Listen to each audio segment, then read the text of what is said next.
চাই স্পিকার। কথাগুলো কঠিন। ছোট্ট গল্পটি হচ্ছে, সত্য কথা তুলে ধরা। রাজা তার উজিরকে বলে দিয়েছিল সকাল থেকে এটা কাজ করবা, এই কাজগুলো করবা।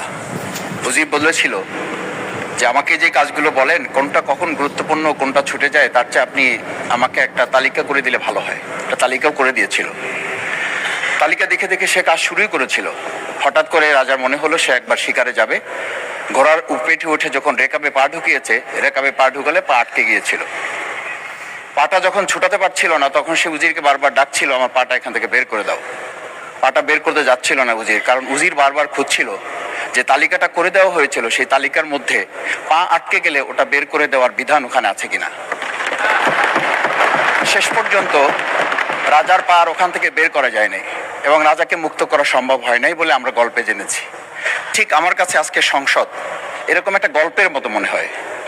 আমরা জুলাই সনদে যখন আমাদের 4 বছরের সন্তানরা জীবন দিয়েছে, আমরা যখন দেখেছি বিগত 17 বছর উন্নয়নের কথা বলে আমাদের নির্বাচনকে ভুলে দেওয়া হয়েছিল, আবার বিগত 1.5 বছর আমরা লক্ষ্য করলাম যে সে সময় আমরা কেউ কেউ নির্বাচন এবং নির্বাচন বলে বলে আমরা আমাদের মাথা থেকে বিচার এবং সংস্কারটাই ভুলে দিয়েছিলাম।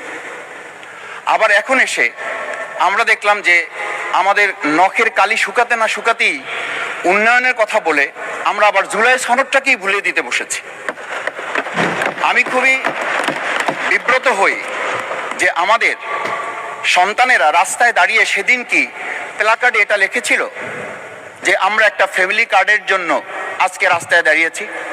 সেদিন তারা দাঁড়িয়েছিল, মাননীয় স্পিকার, সেদিন তারা দাঁড়িয়েছিল, লেখা ছিল রাস্তাগুলোতে আমাদের সন্তানেরা বুকে গুলিবিদ্ধ হয়ে পা হারিয়ে চোখ হারিয়ে দাঁড়িয়ে রাস্তা ব্যারিকেড দিয়ে লেখা ছিল রাস্তা সংস্কারের কাজ না, রাষ্ট্র সংস্কারের কাজ চলছে। আমরা যেন সংস্কারের কথাটা মাথায় নিতে পারছি না। আমরা সংস্কারের পরিবর্তে এখন আমরা সংশোধনের দিকে যাচ্ছি। আমরা তো এই সংশোধনের জন্য আমাদের ছেলেরা, আমাদের তরুণ যুবকরা, আমাদের জনতারা কাজ করে নাই। আমি একটা কথা পরিষ্কার বলি, অ্যামেন্ডমেন্টের জন্য তো শেখ হাসিনাও সেদিন অফার করেছিল 24 ঘন্টা দরজা খোলা আছে, তোমরা সংশোধনের জন্য আসো। সেদিন এই ছাত্র জনতা সংশোধন মেনে নেয়নি, তারা সংস্কারের জন্য কথা বলতে চেয়েছিল। আজকে আমরা সংস্কারটা মাথায় নিতে পারছি না কেন? মাননীয় স্পিকার, আমি আর একটা কথা আপনাকে একটু স্মরণ করানোর জন্য বলছি। আমরা ছোট সময় আমি বাংলায় সাহিত্যে অনার্স করা, আজকে আমাকে আপনি স্নেহের সাথে মাসুদ বলে বলেছেন। আমার সংসদের নাম শফিকুল ইসলাম।